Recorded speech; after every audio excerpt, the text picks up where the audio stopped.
Hello and welcome everyone to the second webinar in the series for Rare Disease Day 2021.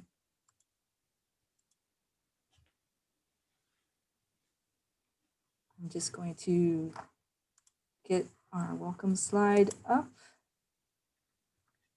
And yes, we're here to talk about illuminating buildings and monuments for Rare Disease Day. I'm Lara Chappell, Communications Director at Eurydice Rare Diseases Europe. Eurydice organizes the global Rare Disease Day campaign together with over 60 National Alliance patient organizations. So today we're going to talk about what you can do now in the coming weeks. Yes, each of you can play a role.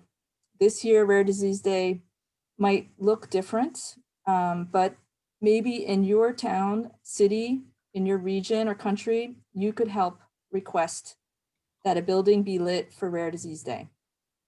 Each individual effort locally sends a message of solidarity. So today we welcome over 50 viewers again from across several continents. I hope that our friends in North America are still sleeping. We're at a different time this time, but we have our friends from Australia on the line. So before we jump into our webinar, I want to remind you that we'll be together for 2 hours. So take the time to get comfortable in your seat and get a coffee or a drink of water. And we have some things to tell you first. So let me welcome Eric. Hi, hello, good morning. So my name is Eric, and as I said, I'm the person behind the social media of Rare Disease Day. And I want to guide you through the different ways of participating that you will have in this webinar. So the first thing that you should know is that we have this chat where we want you to introduce yourself, we want you to let us know who you are, what do you do, and what do you want to do. I already saw that there is one person, for example, that is really excited because this year the Capitol in Bordeaux will be illuminated. In Bordeaux, in Toulouse, I cannot remember anymore, in Toulouse. So just introduce yourself and let us know who you are, what do you want to illuminate, which ideas do you have, so that can be also useful for other people. Then we have also the question and answer box. This is the tool that we are going to use to ask questions to the panelists. So this time we will have, you will be able to see all the questions, and you will be also able to vote the different questions. So if there is a question that interests me more, I will just press the vote button so that the question will go up. And we will see on the top, we will see the questions that have the most number of votes. So now there is even another way of participating, and it's on the next slide. So we want you also to feel free to share all your thoughts with us on social media. And for this, you can use the Rare Disease Day hashtag. So we will be also posting some different things, mainly on Twitter, but feel free to use this hashtag. And I will take also the opportunity to say hello to all the people who are following us from Facebook.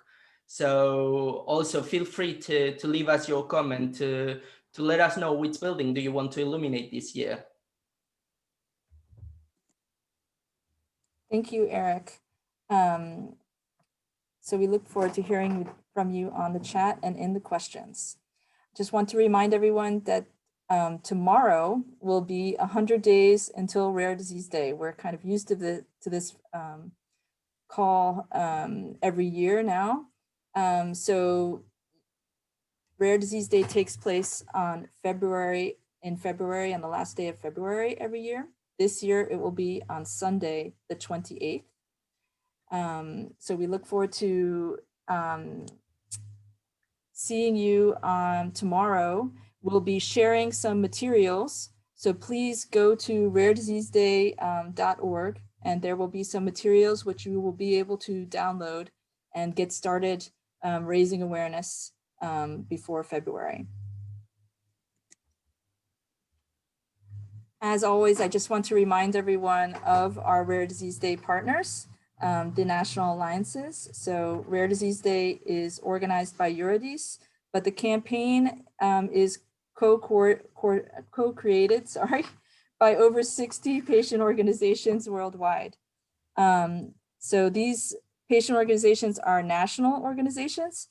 They represent all rare diseases, and they have member organizations. We're excited this year to announce 3 new partners. So one is from the first from Bosnia and Herzegovina, the Alliance for Rare Diseases of Republic of Srpska, Bosnia and Herzegovina. And then a second one, so we have 2 new ones in Africa, Kenya, Rare Diseases Kenya, so welcome to them. You already met Christine, their president, who was in our last webinar. And then Zimbabwe just joined actually Rare Diseases International, and that is Child and Youth Care Zimbabwe. So welcome to them.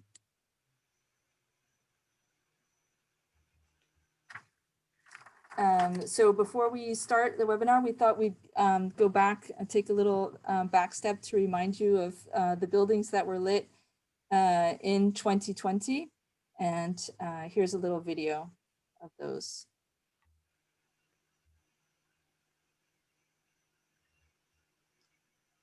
So Davor, if you could launch the video. Davor, we never get to see him on the screen, but he's in all of our Eurydice webinars. We're very happy to have him on the technical side. So thanks, Davor.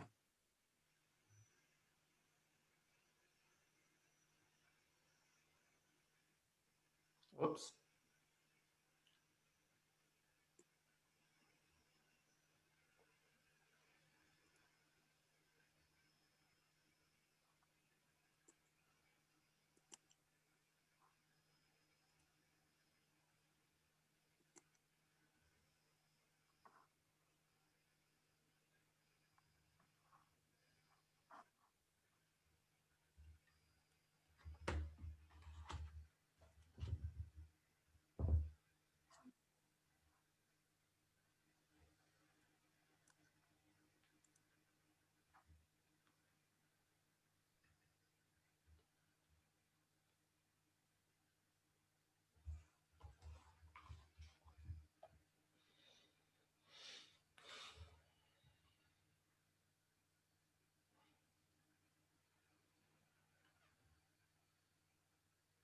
So we had an impressive number of buildings illuminated for last year's Rare Disease Day campaign. And now we will come back to the presentation, and I will let you know what's the agenda for today. So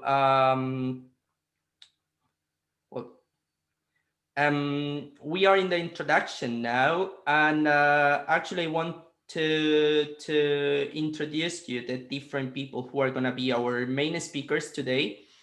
So one of them is Simona. So Simona, please, can you wave your hand? Can you see all Simona?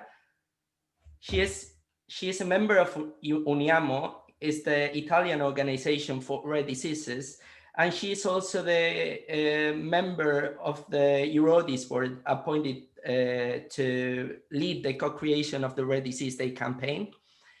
And she has been quite active in the illumination of the building. So if you have been having a look at our website, you probably have seen Simona in front of the Coliseum, for example. So can you say hello, Simona? Sure, I can say hello, everyone. Good morning, good evening, good afternoon, depends on which part of the board you are located.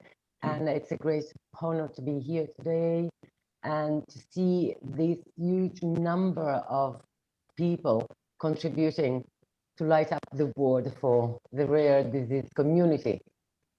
Thank you, everyone. Simona is talking to us from sunny Italy.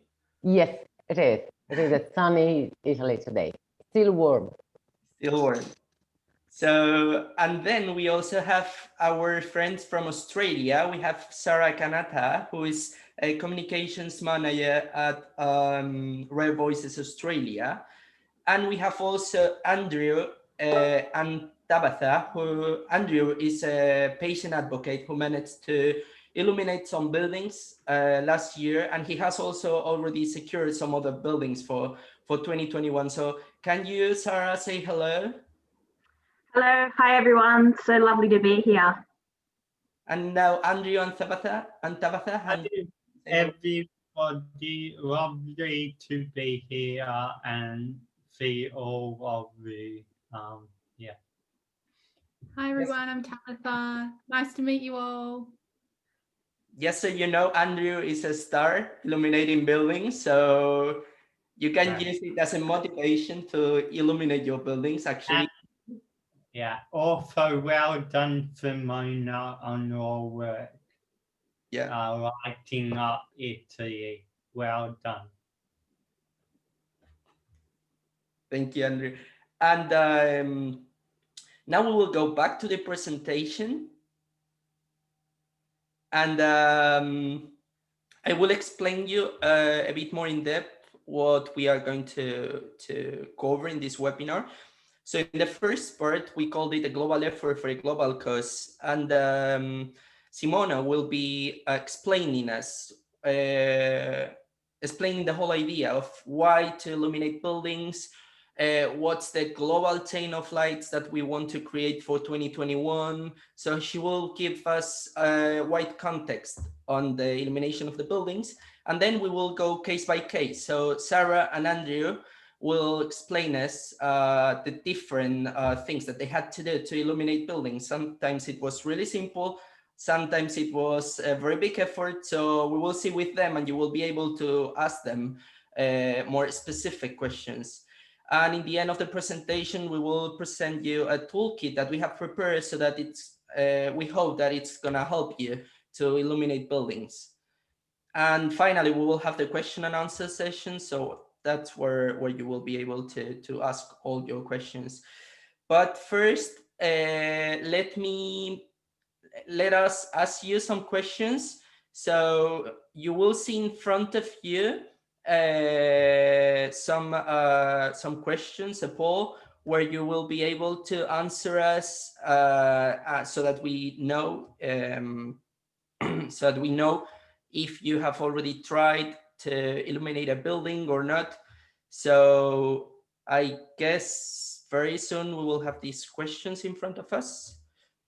I think we are having some technical problems maybe, but this is normal, and I'm glad that we had these problems so that you can see this amazing bridge in Brisbane that was illuminated last year.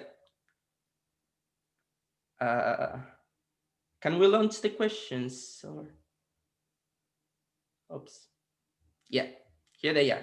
So what type of building do you want to illuminate?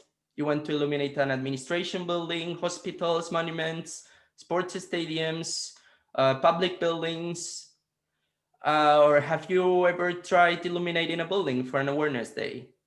And if you have, well, yes, and I was successful. Yes, I tried, but it wasn't possible. No, but I plan to try this year. And no, this is totally new for me and I want to learn more. So I hope we will get some of this last option, because it's really exciting for us showing you how to do this. So I think we have already a couple of answers. Are you all able to answer? Yes, I think so. So we already have the results, and most of you want to illuminate public buildings and also monuments, which is very nice. And in terms of your experience, most of you haven't already tried to illuminate a building, but are willing to do this year. So I'm really happy because you are in the right place now. So yeah, this is fine. We will go through the next slide now.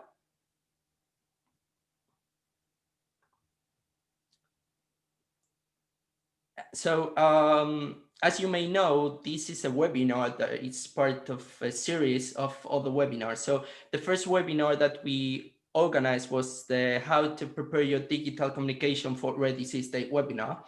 This webinar is already on our website, so feel free to go there and feel free to have a look at it. I think that it has some interesting tips, and we were also showing some tools that will be useful for you to develop your digital communications. And we had people from Germany, Mexico, and Kenya, so we have a quite range perspective of different realities. I will anyways share the link in the chat and also in the Facebook comments, because we have people joining us live from Facebook. Then we have another webinar, the 9th of December, on how to effectively approach media. So how to approach media to boost your Rare Disease Day campaign. And in early February, a couple of weeks before Rare Disease Day, we will be also presenting you this webinar on how to boost your reach on social media. So it's going to be a preparation, since at least this year will be probably a bit different for all of us. We want you to get prepared, and we want you to feel comfortable with the tools that you have. So we will use this webinar for this.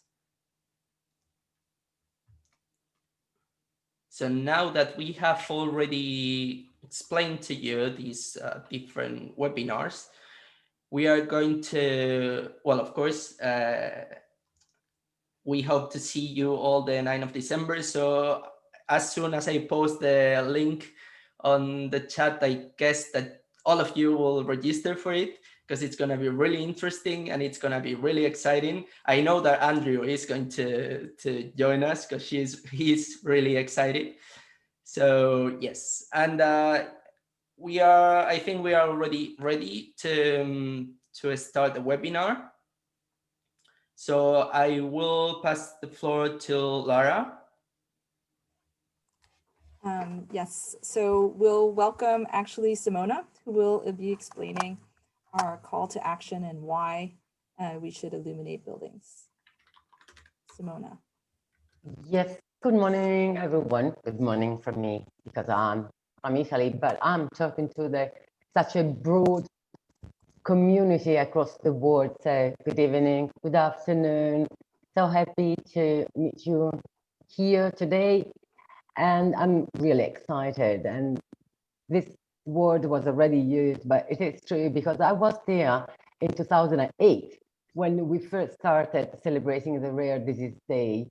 And we were just a bunch of us, which was already a great thing. But today, it's really amazing. It's really amazing what we are all doing together. And I think this is the most important message that we all have to share. We are a great community, and we are collaborating and contributing to become even more visible and big. And this is really important. We have to raise awareness, and this is what we are doing on rare diseases, and everyone can contribute. So what inspired me, why we are talking about this global chain of lighting, of light across the world. It was just a picture on Facebook posted by NORD, which is the American Alliance for Rare Diseases, with the Empire State Building, with the 3 colors of the Rare Disease Day logo. I was amazed, and I thought it was such a great idea. That was not the only one, that I thought I should have done. I should have tried to do it in Italy. And the Colosseum, obviously, so it's a worldwide famous monument to be lit up for us. And when I say us, I mean people living with a rare disease, their families, caregivers, our health professionals, obviously, our community. We need to have this global chain to become more visible and to show that there are so many monuments light up because we are many. We are a community of 300 million of people across the world living with a rare disease. So many monuments. We are so many, despite the word rare that sometimes can bring to misunderstanding, but we are all very much aware of the meaning, and that we are strong. We are strong because the global chain of light will show how strong our community is, and that we are proud of being part of this community, because everyone can do a little piece of this chain, can be a little piece of this chain, as it is in our community, in what we are doing to raise awareness, to contribute, to improve our quality of life and our collaboration in any activity we are carrying out. And so I already talked about the inspiration, because this is why we are talking about this global chain of life, because it will be not a competition in the sense that we are, fighting to reach the bigger visibility among us, but because we are contributing to with our information and experiences to inspire people to try their best to illuminate a monument, a building, and in different countries. And we also want to send another message, and because it's the big collaboration that it will bring the goals we are trying, that will bring us to achieve our goals. So let's try to light up the world. Let's try to show how a great collaboration is already in our community, and that it will be shown also on Rare Disease Day, lighting up the world for us, to show that everyone can proudly say, this monument was light up for me, for my son, for my daughter, for my niece, to show that we are there and that together we can move forward to a better quality of life, and that we can light up the world.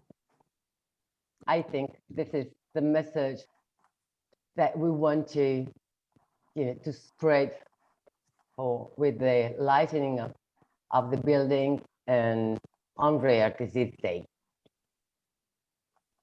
Thank you so much, Simona.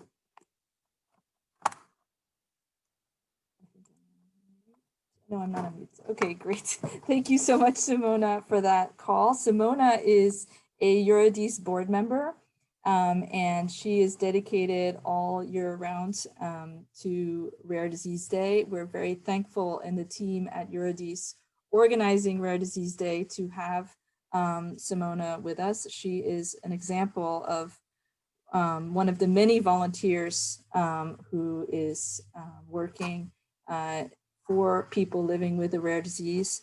And she told us, thank you for sharing about how you were inspired, how one person can inspire, how we're sharing with others And with one local action, it can become a global message. So thank you, Simona. And we're going to move now to Sarah and Andrew and Tabitha. So Sarah, as we heard earlier, is from Rare Diseases, from Rare Voices Australia. And she's going to, as we mentioned, you can participate this year. And it's with the individual action, and Sarah's going to give us some tips for you. Thanks, Sarah. Great, thank you. So I'm just going to share my screen. So let me know if you can see my screen.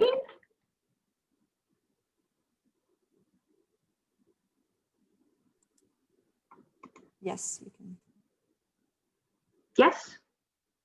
Okay, Yes, we can see excellent. it. So majority of the illuminations in Australia were organised by Andrew Bannister. So Andrew is based in Perth and lives with 3 rare brain malformations. So in 2020, he organised for 35 landmarks in Australia and around the world to be lit up. Just for anyone who's curious, he estimates that he spent around 30 hours on the illuminations this year.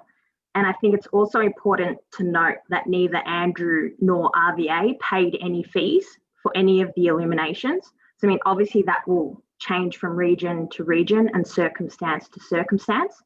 So what we've done is we've worked with Andrew to put together 3 key insights that will hopefully help you with your illumination planning for 2021.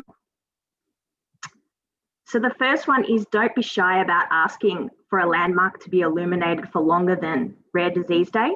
So this obviously just increases that awareness window out. So in Australia, we actually had a few landmarks lighting up the week leading into Rare Disease Day. And the other really important thing for this side of things is it actually extends your window for any media that you're hoping to generate. Because obviously if you are relying on the 28th of February in 2021 and a national or major news event breaks, there is unfortunately that chance that you might get bumped from news coverage. On to number 2, be flexible with colour requests. So obviously in an ideal world, we'd have all of the monuments all around the world lighting up in all of the Rare Disease Day colours, but unfortunately in some cases that's just not possible. And this definitely happened in Australia where basically Andrew just had to ask what colours were available and then pick 1 or 2 from the list. I think it's also worth asking the question as to whether some kind of signage, banner or projections, which you might have noticed in that really lovely image of the Colosseum earlier on, if that can actually be strategically positioned next to the building. So this just helps people to connect the fact that it's lit up in a certain colour back to Rare Disease Day. And the last one is really, from everything that I've seen, the real key to Andrew's success, and that's basically following up. So with a few of the landmarks in Australia, we did have to complete online submission forms. However, for the vast majority of them, it was just a case of basically Andrew Googling and finding the relevant PR or media contact, reaching out to them, and there's a copy of the template in the toolkit that I believe we're going to go through later on as well, just for your reference. But basically after doing that, he gave them X amount of days, say 7 to 14 days. And if he didn't hear back from them, he actually followed up with them again with great success. And the other really nice touch that I'd like to mention is that post-event, Andrew actually sent everyone he liaised with a thank you email. So this obviously really helps with the relationship building side of things, particularly if you are looking at illuminations annually for Rare Disease Day, as well as if you are exploring the opportunity of individual rare disease awareness days as well with the illuminations. And the last point that I'd just like to mention is that it's probably worth reaching out to any other individuals or perhaps patient organisations who you know of or who may be interested in the illuminations, just to reduce the duplication and speaking towards that collaboration that Simona talked about earlier, and really maximising resources. So the last slide I've got here is just some more lovely images from Australia. Thank you. I'll stop sharing, sorry. I always forget to do that. No, thank you very much, Sarah and Andrew and Tabitha. I noticed that Andrew was giving some tips and confirming what you were saying, Sarah, in the chat for our listeners. So thank you for, yes, reminding everyone of considering and planning the media that you can get by lighting the buildings, and that can extend the awareness and extend the message. And yes, it might be a simple first step, as you said, but it takes persistence. But we know what persistence is in the rare disease community. So you do have to keep following up. And I loved, Andrew, thank you for remembering the importance of that relationship building and following up even after the day to give the thank you. So thank you very much for that information and what the tips that you would give first timers who are trying this from what Thank your you. experience is in Australia. Thank Yes. you. Thank you, Andrew. Thank you. And we'll be able to, I just remember that you'll be able to ask Andrew all the questions you would like to in the question and answer a little bit later. Now we'd like to hear from, actually we got a video from FEDER. So Carolina, the communications manager at FEDER, who is going to explain in this next short video what she did to get the monuments lit up. Davor, would you please? Yes, thank you. Hi, I'm Carolina Cobos, working for the communication department of the Spanish Federation of Rare Disease, better known as FEDER. Our federation has a main objective throughout the year, and especially on Rare Disease Day, to raise awareness. That's why from FEDER we are involved to assure that more and more people know the reality of the more than 3 million people who live in Spain with a rare disease. For this reason, in the framework of Rare Disease Day, one of our visibility action is the lighting of the main buildings in our country. How do we do it from Spain? Our work begins before the celebration of Rare Disease Day, identifying the main buildings and monuments. As Spain is divided in autonomous communities, we first began the selection of one building for each community. One of the most relevant monuments have been identified. We carry out a research the contact of each town hall. For example, if we want to illuminate the Plaza España in Sevilla like the last year, we look for a contact email in Sevilla City Hall to write them, explaining our course and what we want to achieve with this action. Generally, town halls accept application without the need of any documentation, but sometimes they have to present the application in a plenary session to the approval.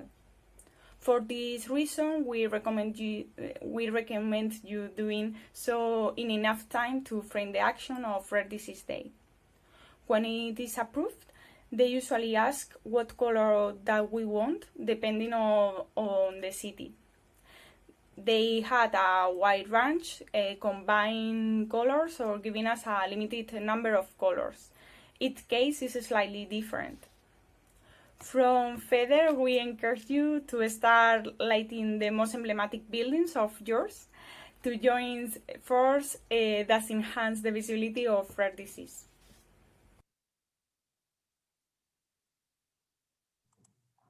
Great. So thank you, Carolina. Eric has told me that she's watching the webinar today. So thank you, Carolina, for sharing also your tips with the global community about how to light buildings. the ideas of, yes, researching, identifying, just taking those first steps as soon as possible, because it does take time, possibly with public monuments as well. There can be a lot of different forms to fill out and different steps to take. I really liked also, thank you for mentioning to consider balance within the country, and how FEDER made sure that they were reaching the widest community possible. So they weren't concentrating only in one space. So also those people who are able to go outside or are able to see on their local TV stations about the lighting of the building, that she reached as many people as possible. As we move from Carolina's video, now I'd like to announce Simona again. So in addition to being Eurydice board member, Simona has also worked and volunteered for a very long time, actually just volunteered for Uniamo, the Italian National Alliance partner. And so Simona is going to share with us some of the tips that she would suggest to the global community. Simona? Okay, thank you. And can you, okay, perfect. I'm just waiting for my presentation, but as it was already and previously said by the others, they cannot be different. Every approach is different, so it depends on the country where you live. It depends on sometimes on the region or even on the municipality, the city, and on the building or town hall or public building or monuments that you want to light up. So the approach is different, and it might take longer or shorter time. It would be more or less complicated, but obviously you have to, as Carolina and Sarah and Andrew previously said, we have first to identify the monument or the building that we want to light up, and try to get a contact with the body owning the building, or maybe sometimes it's just the body providing, for the case of the Colosseum, the electricity. So in the case of the Colosseum, even though it could appear incredible, but the lightning cost was fully covered by the body providing the normal lightning. Because there is a special committee that decides upon the request they received on lightning, on the lightning. For the Leaning Tower in Pisa, and then you will see the picture, but I know that Colosseum and Leaning Towers in Pisa are worldwide known monuments. The lightning was followed a completely different process. I mean, the process for the lightning was more or less the same, obviously. So they had to submit the request to the municipality, but the fund was completely different, because, as I said, Colosseum was free of any kind of fees. For the Leaning Tower, the request of lightning was submitted by the ERN, the European Reference Network, in this case was Reconnect, which is based in Pisa, the leader is in Pisa, to the European Commission. And so it was funded. The cost was covered by the European Commission. For the other monuments that you will see in the following slides, the monument were the costs, the fees were covered by a municipality. So thank you. These are the monuments I was talking about: Colosseum, Leaning Tower, and again, I'm just echoing what was just said.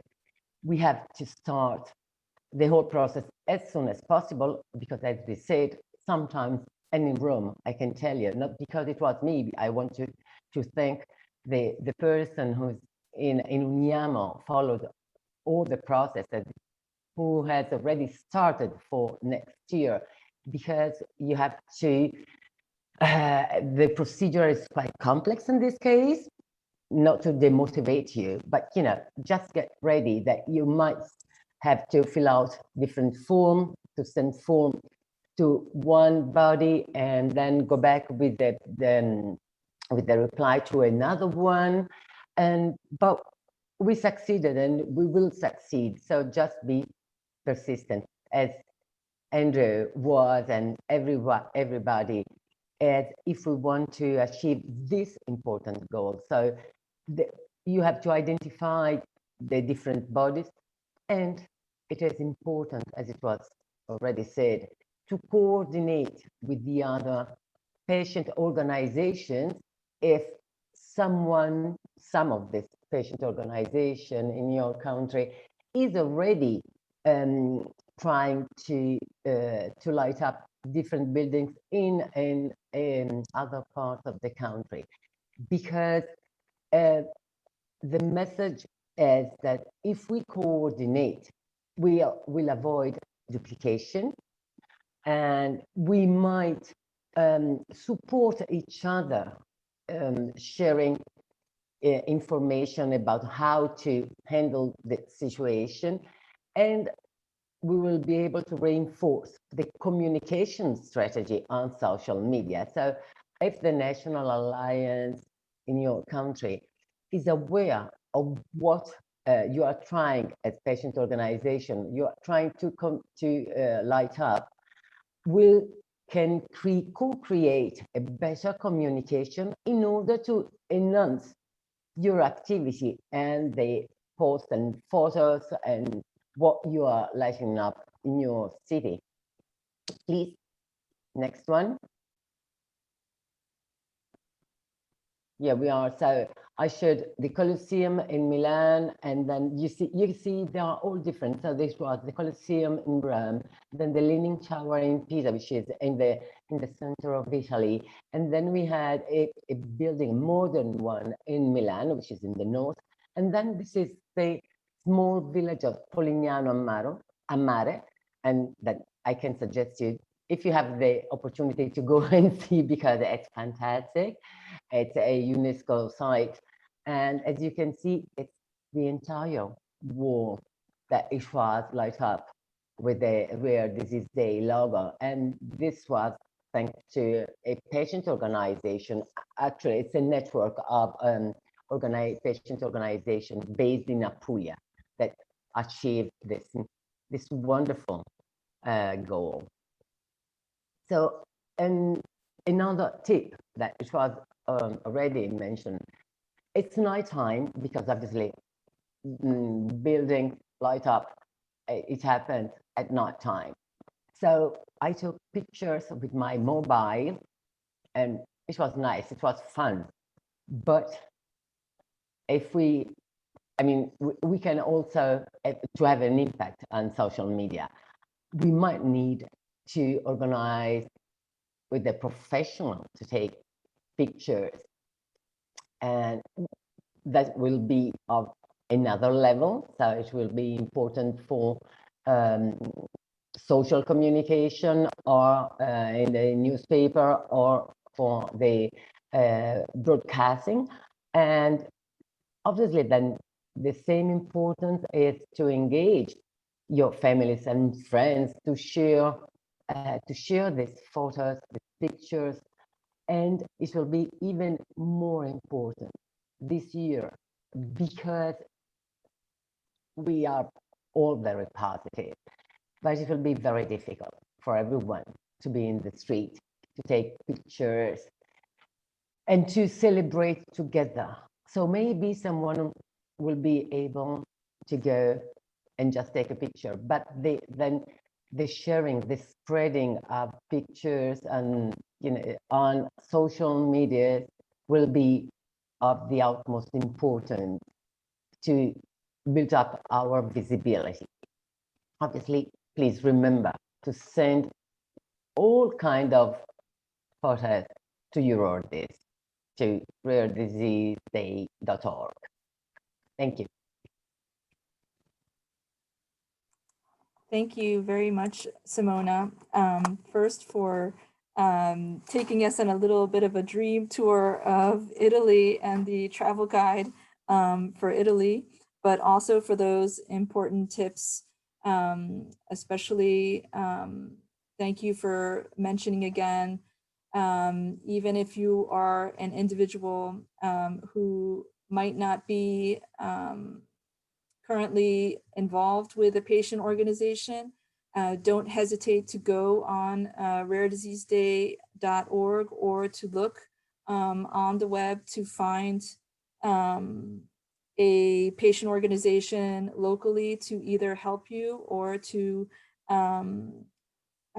work with you to light the buildings and let them know so they can also let the community of people living with a rare disease know of your efforts. And then, of course, yes, we love the pictures, as you could see the beautiful pictures that Simona shared with us and that Sarah, Andrew, and Tabitha shared with us. Thank you very much for those. So that will end our case studies. And we're going to move now to Eric, who's going to share with us about the toolkit. Thank you, Eric. Yes, but first of all, let me remind you that there is this question and answer feature where you can ask all your questions. So don't be shy. Sometimes we think that we have a stupid question, but it's not stupid. It's just that no one has asked that before. So don't feel totally free to ask your questions. If you are following us from Facebook, you can also ask your question on the comments. So we are gonna be having a look at those as well, and we will be answering them here. So the launch that Lara talked about, it's a very exciting tool that we will have this year. And it's actually a toolkit on how to illuminate buildings for Rare Disease Day. And you might be wondering what's on that toolkit. Well, we have a wide range of useful documents, useful links so that you can prepare in advance your strategy to illuminate buildings. So what will you find there? You will find some tips, you will find some news article written in different news articles written in different languages. So we have news articles in Spanish, in English, in Italian. We have also some articles in all the local languages, more minoritarian, like Basque, for example. So feel free to have a look at them and to feel inspired to use your language. It's not something you don't really need to develop your strategy in English. Of course, you can do it in Spanish if you are from Latin America, from Spain. You can do it in Croatian, or you can do it in Swahili. So feel free to use your local language. Feel free to make it yours. And then apart from that, we have also other useful information. We have testimonials from other years. So for example, we have Simona's and Andrew's testimonial, which is on our website as well. We have a list of secured buildings for 2021. So the buildings that we have already managed to illuminate, or from which we already have a compromise. We have also a list of buildings that we are approaching. So we want to avoid as much as possible that 10 different people approach the same monument. So if we know that Simona, for example, she's building the Colosseum, we won't need to go for the Colosseum. We can go for another Italian building. So the idea is to have this bunch of useful information, useful links, useful tools, so that we can all feel comfortable and so that we can, all of us, try to illuminate the building next to us. Of course, you will find a lot of pictures as well in the links that you can find in this toolkit. So this is also something that will help you get inspired. Yes, so I can remember you something. The questions I would recommend you to add them on the question and answer toolbox and not on the chat, because otherwise you may risk that we are not going to see them and that we are not going to be able to answer them. So please, if you can, ask your question in the question and answer feature. Thank you, Eric, for taking us through the toolkit. So now is the time to ask all your questions. Thank you to Simona, Andrew, and Tabitha and Sarah. If we could put everybody up on the screen, that would be great. And I'd actually like to start with a question from me, if I may, before I go to the questions of the audience. I'd like to ask Sarah and Andrew, what do you think was when you tried to light up the first building?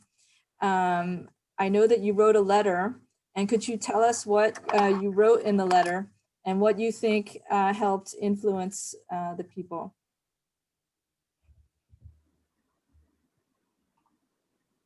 Would Andrew, like did you to Yes, go ahead. Yeah, Andrew. Sarah. Sure. So I think one of the key points and the real strengths of what Andrew does is he weaves his personal story into the emails and the template. So in the toolkit, there's actually a template that you'll see from Andrew, which will give you a nice framework. But I really encourage you to weave your own personal story in there. And then also, if you've got any personal contacts with people from those particular landmarks or monuments, definitely place that in there as well. And obviously you want to include information like what the Rare Disease Day colours are, what the date of Rare Disease Day is, the fact that it's a global awareness campaign, the rarediseaseday.org website, all of that kind of stuff. I think what you're trying to do is you're really trying to capture someone's attention at a first glance, and you want to be able to give them all the information they need within that email without them having to then go and Google for it. Because as we know, people are time poor. So the chances of them going on a little bit of a witch hunt is minimal. So I think those are some of the really key elements that Andrew does really well. Yeah. Another thing Andrew does that I thought was really effective was he attached some photos from the previous year. So Yes. some local photos that, you know, recognizable to locals here that he had lit up the previous year. I thought that was really effective as well. And also when you have a landmark, when the person email back to me or anybody else, remember to put it in a list and also make a contact list. Then after you can contact them to say thank you, because it more better not going to like different emails because Perfect. they reply back and So I think that list that Andrew's talking about is really handy because you can keep a tally of who you've reached out to, if you've heard back from them, what the status of the landmark is, what color it's being lit up, if it's been secured. I think that that's really important. And also the time, like most people go on like because Rare Disease Day in February, most people go on holiday for a week or 2 weeks, and also it is a busier time for Christmas and New Year coming up. Giving like months ahead, like organizing it. Yes. Later. Yes. I think what Andrew's saying is especially important for countries like Australia, where we pretty much shut down over Christmas and New Year. So once we go away for that Christmas break, we're almost coming back and it feels like it's Rare Disease Day. And also in Bahia, a lot of people, like when they go on holiday, come back, they have a backlog of email to get through, and very important to email them early on. Yeah. Good tip. Yeah. Andrew, thank you. let me ask you another question. I know that you are quite active on social media, especially on Instagram. How did you use social media to reach other people or to reach even administrations, buildings? I on social media, the first point two years ago, I was in India on holiday, and I was in a town and I didn't what to do, and I hashtagged the town and all the photos came up, and for World Rare Disease Day, I put hashtag light up purple, orange, and then all the photos came up, and I clicked on the photo. Then I went to Google and typed that landmark into Google, and then find the contact from there. So sounds like the hashtag is very important. Yes. Okay? Yeah. For reaching his audience. Yeah. Yeah. Great, thank And you. yeah. Oh, go ahead, Andrew, please. And also one more thing, most of the landmarks for on Google, we don't have to go on Instagram. We can go on Google and say light up the landmarks, and it comes up on images.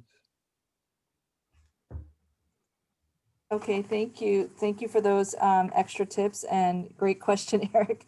As we talked about media earlier, but of course, extending it with the social media. So we have some questions now from the audience, and I'm going to first go to Simona with the question. I think you touched on it a bit, but what inspired you to illuminate buildings for Rare Disease Day?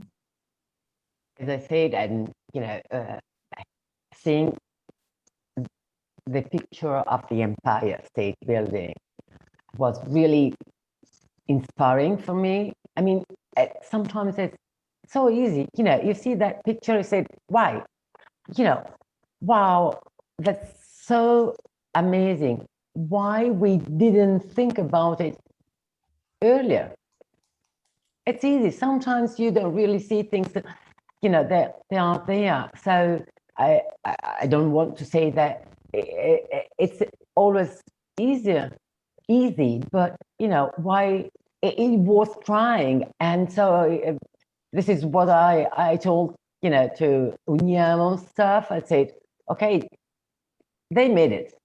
Let's try to do it in Italy.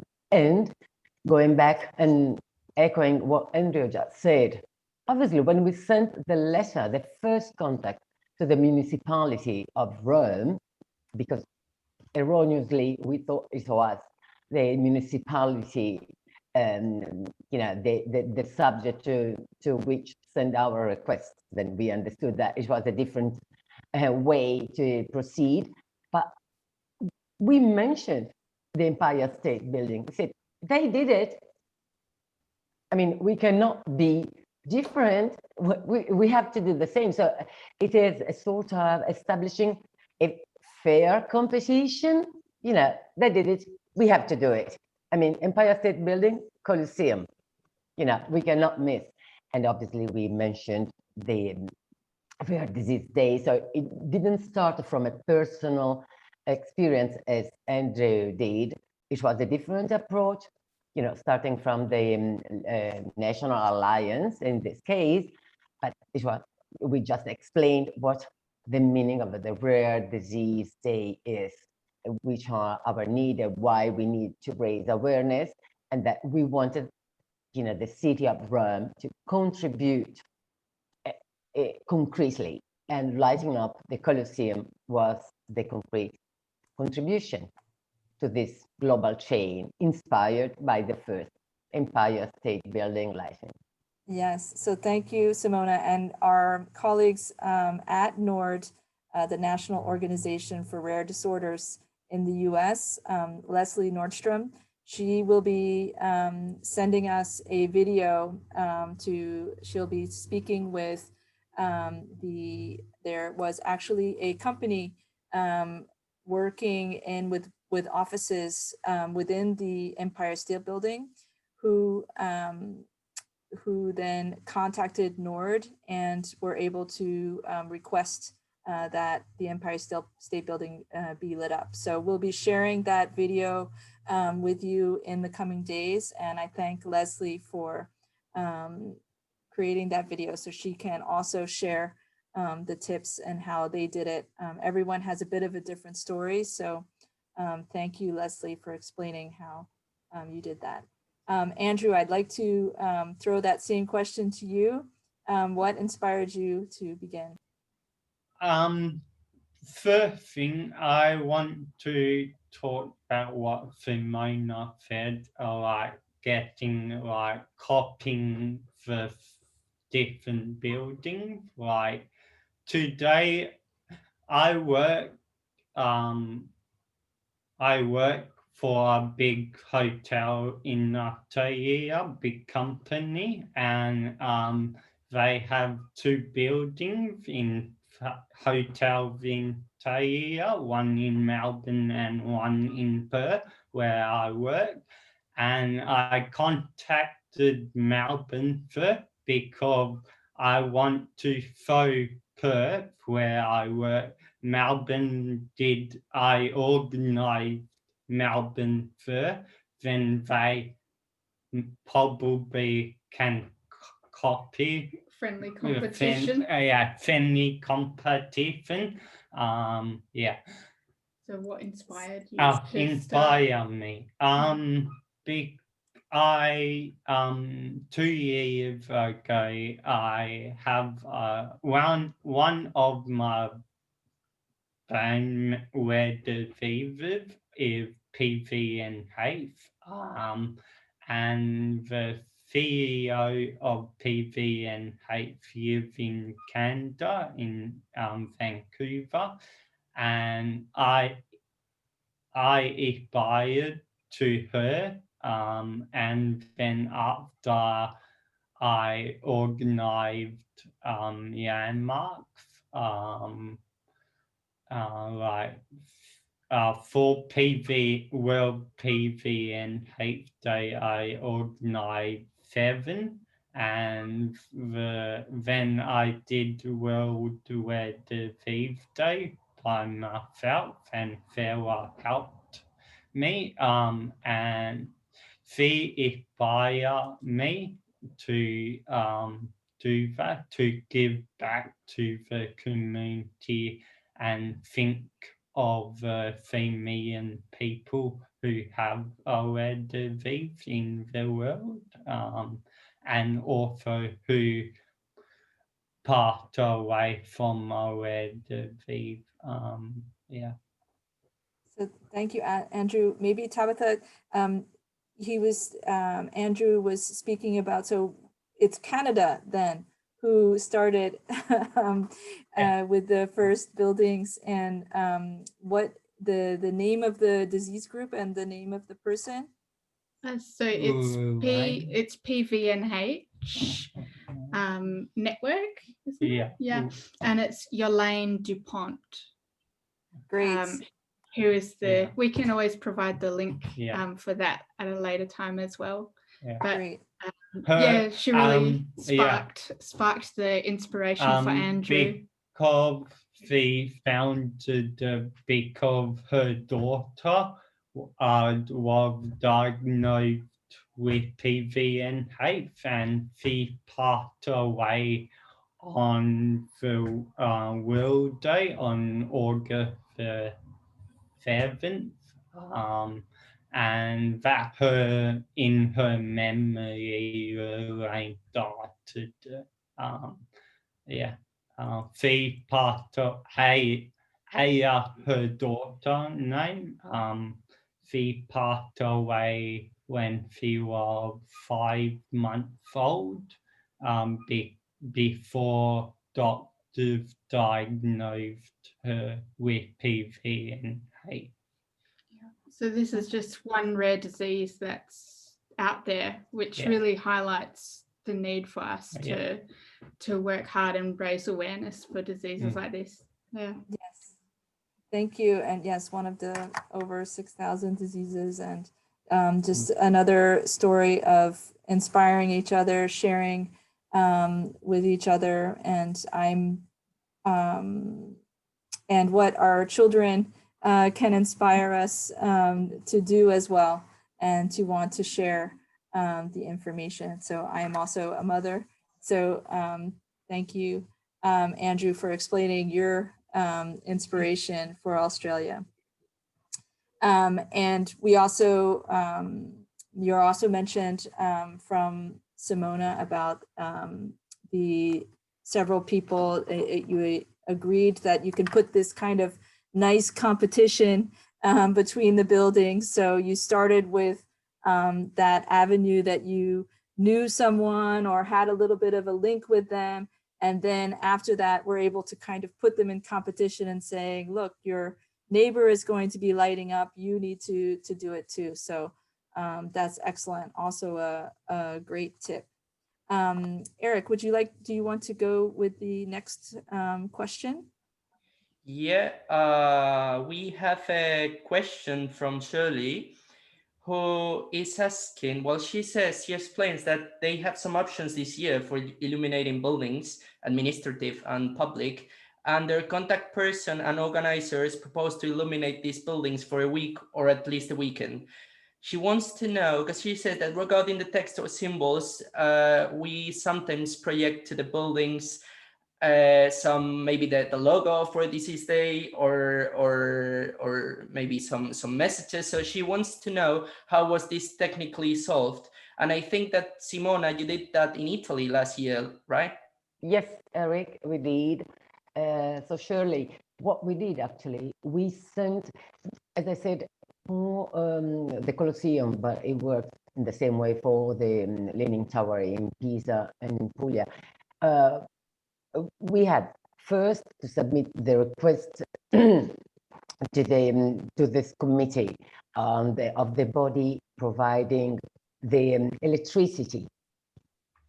And then there was a technical assessment of the feasibility, and then they required the colors we wanted to light up. They offered a range of colors, obviously, so we identified the 3 colors. So as you can see, you might have seen that we had the Colosseum light up with the 3 colors together. Then it was alternated with just green or purple or light blue, with or without the Rare Disease Day logo that we sent them. So that was the technical aspect handled by the body providing the electricity, and they are used to do it. So and I think it works the same with other administrative buildings. When they do provide electricity, they're able to project the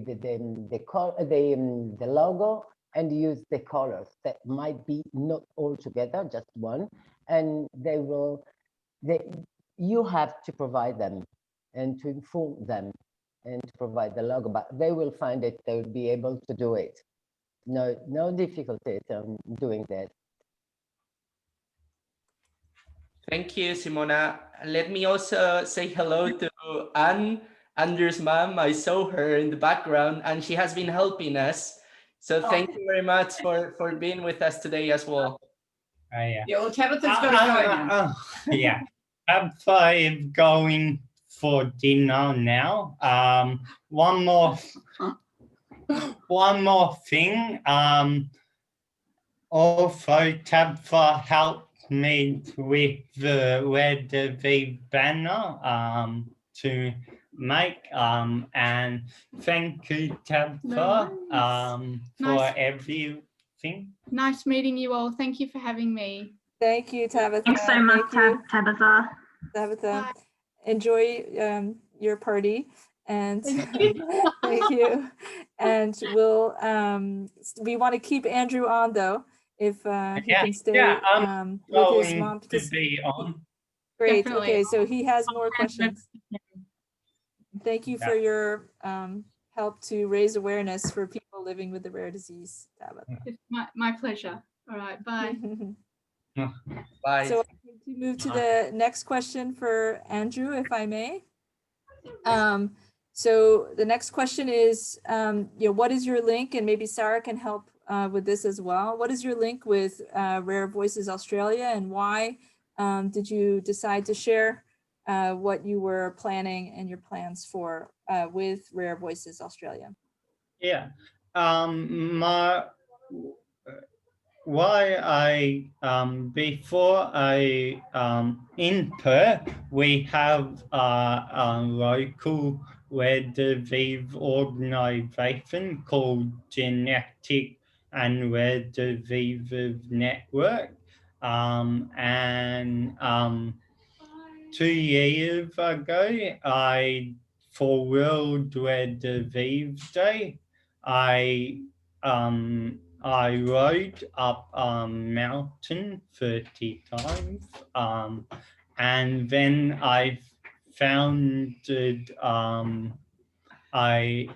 for Red Voices Australia. Then I contacted Sarah, and Sarah helped me a lot. I want to say thank you to Sarah for all her work.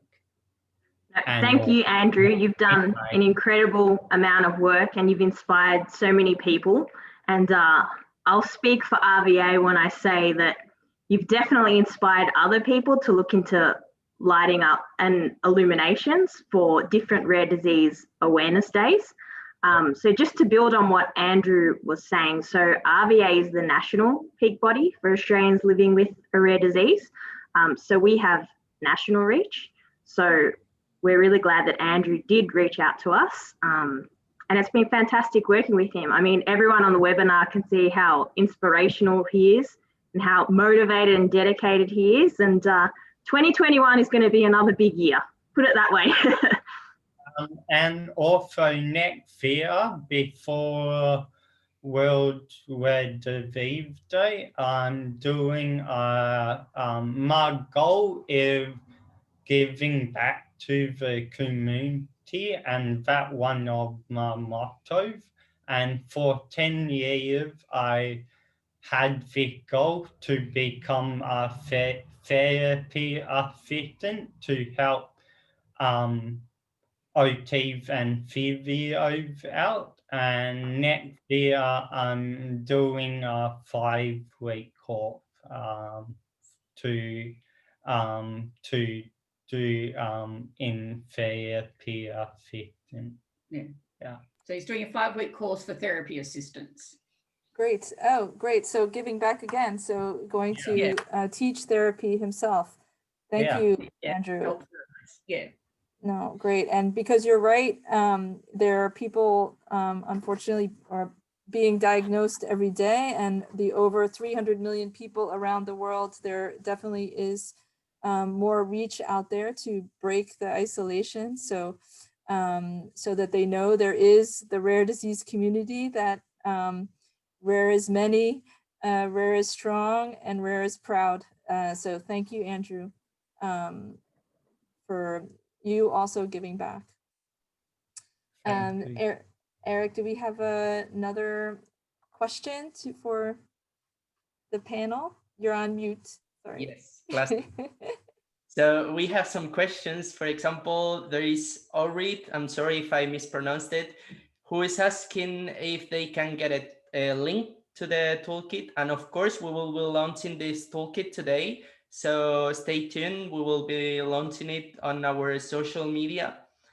And you will find there all the information that we already said. So all the pictures of other buildings that were illuminated last year, examples of news articles, a list of different buildings that have been already secured for 2021. So I think that's going to be a very useful tool. And for those who are asking also on Facebook how they can start this nomination of a building, they will find in this toolkit a very useful resources to do this. So feel free to use it. Feel free to come back to us if something is unclear, or if you want to know more about a specific case, because we may be able to put you in touch with other people that did this last year. And to continue with the rest of the questions, we have a question from Alice, who is asking how important is it to include my personal story in my email request. So maybe Simona and Andrew can answer to this. Well, let's go for Simona, yeah, first. Okay, okay, just to say that, as it was said previously, you can have different approach. So from what we heard, Andrew put his personal story, and then he will tell us about it. But the approach we had initially, it was just an overall awareness raising need on rare diseases in general that we include in our letter. So I think it depends. I might suggest that it could depend. You could play both cards. That's what I want to say. Yeah, because here in Rome we played the card of a fairly competition with the Empire State Building, United States, just on awareness raising, not talking about personal story, but I think it can go. You can play, different approach, and they are both valuable. What do you think, Andrew? And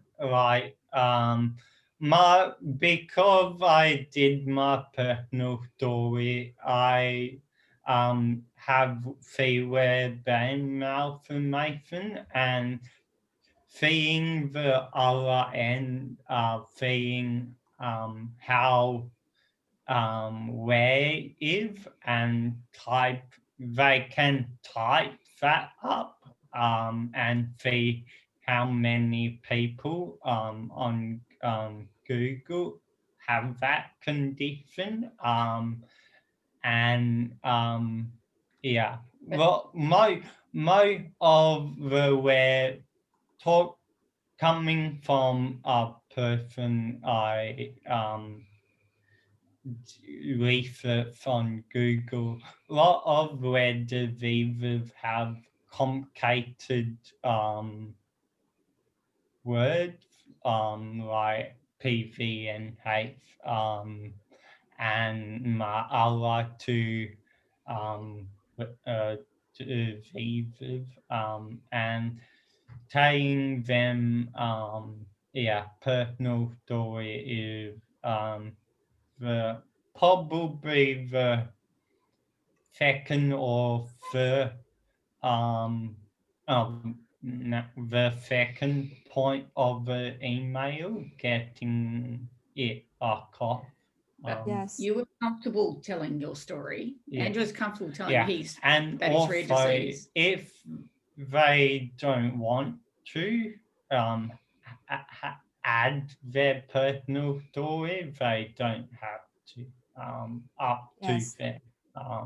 Yeah. Thank you, Andrew. I wanted to add to that, and maybe Sarah, you do too, but I was really surprised how simple, in fact, the your description was, and it was just in 2 sentences. You were able to touch the person receiving the email, and the example of Andrew's letter is in the toolkit. So I really, you know, invite you to take a look at it, and don't worry about having the perfect letter or writing pages and pages of your personal story or etc. It was really just a couple of simple sentences, and it's amazing what Andrew has done with that. So that really marked me when I saw, we asked Andrew if he would share his letter, which he said, of course, immediately.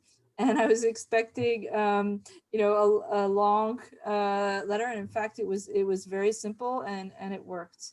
Sarah, And- did you? Yeah, sorry. Go ahead. Andrew. One more thing.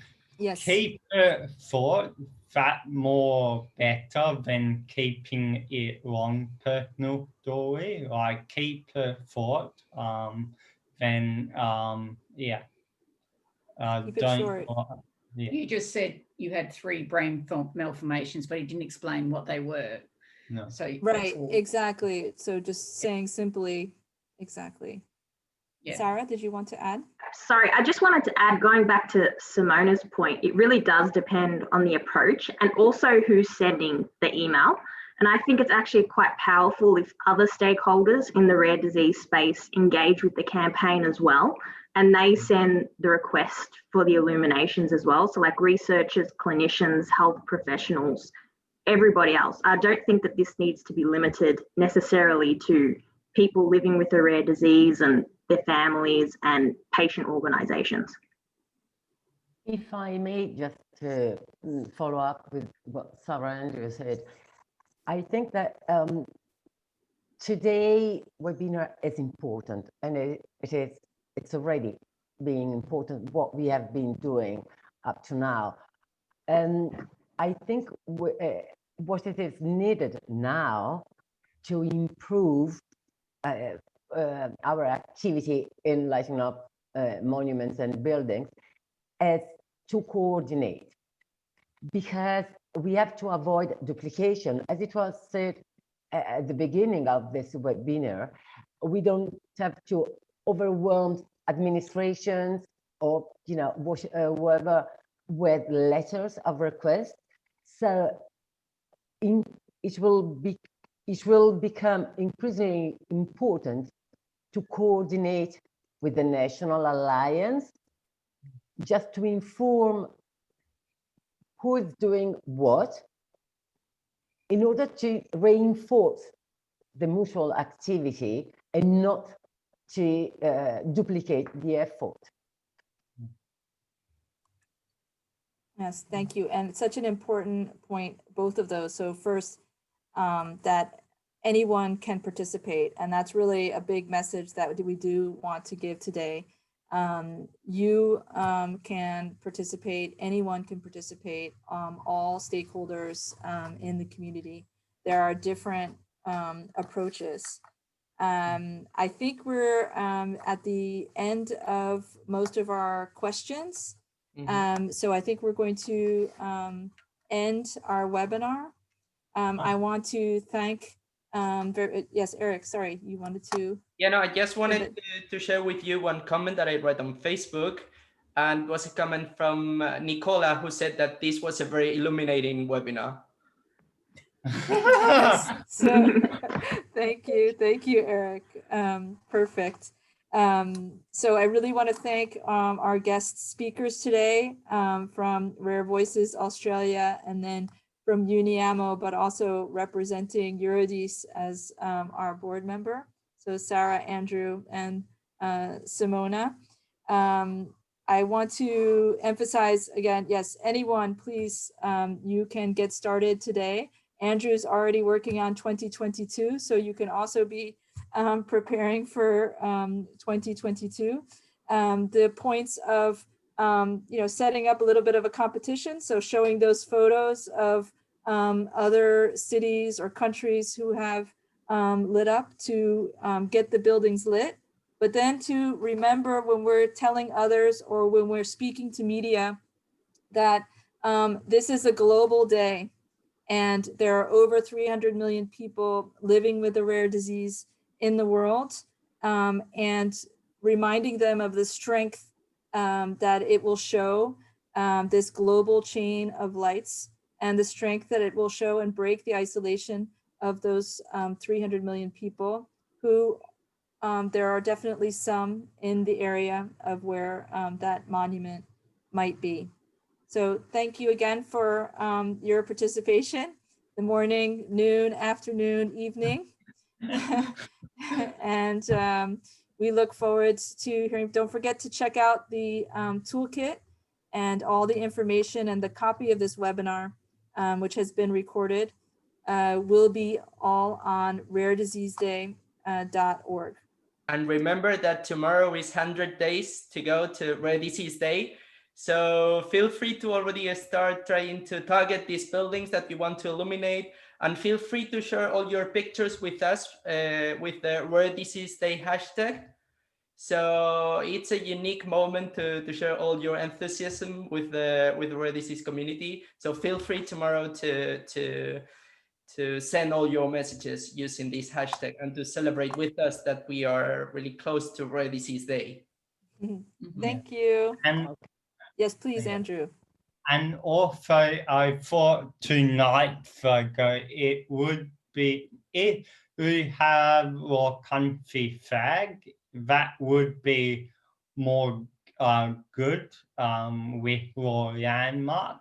Then we can throw the our country flag and our landmark to promote it better. In the email? Oh, no, on social media. On social media, okay. Yeah, if we have our country flag. Mhm. So Yes, put your and- country flag in social media when you, okay. Yeah.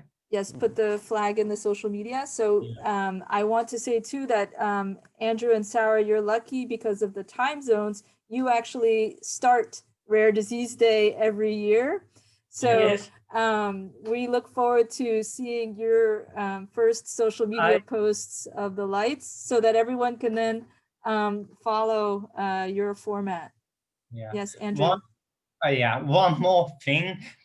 Talking about Australia, my first building is in New Zealand.